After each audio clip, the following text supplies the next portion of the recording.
Easter. It's an important holiday for any devout Christian, and also for President Trump, who celebrates it today at the annual White House Easter egg roll. President Trump standing by at 1600 Pennsylvania for that Easter egg roll at this moment. They're singing the national anthem, President Trump, flanked by the First Lady and the Easter Bunny himself, or herself, perhaps. Oh, I love how the anchor said himself or herself, perhaps. Yeah, I still can't confirm if this mythical creature has a vagina or not.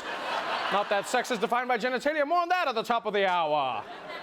Honestly, this is one of those moments where I'm like, American traditions never quite make sense to me. Like, we're all just supposed to pretend that that ridiculous creature belongs at the White House, standing next to the Easter Bunny.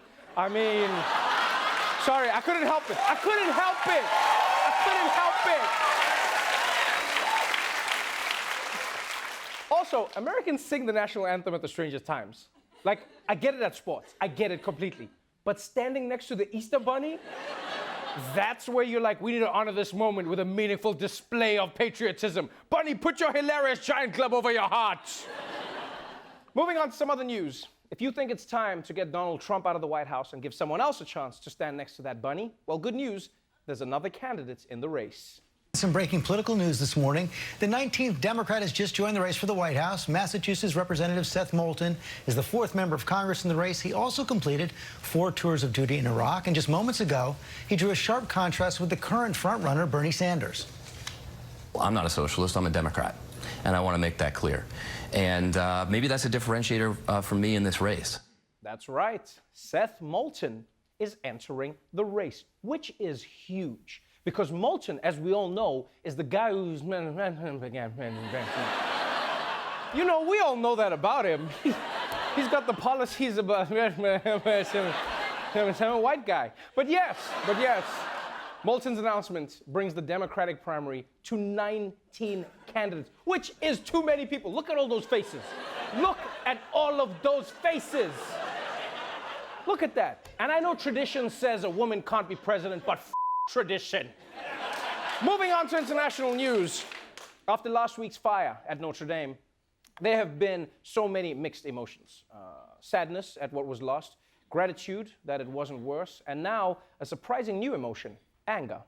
Less than a week after that massive fire at the Notre Dame Cathedral, protesters in France are taking to the streets, some of them angry that while more than $1 billion has been raised to rebuild the church, the needs of the poor are going unmet. Demonstrators with the Yellow Vest group battled with riot police in Paris today. Those protesters hurled paving stones and set fire to cars. On many backs, everything for Notre Dame, nothing for Les Miserables.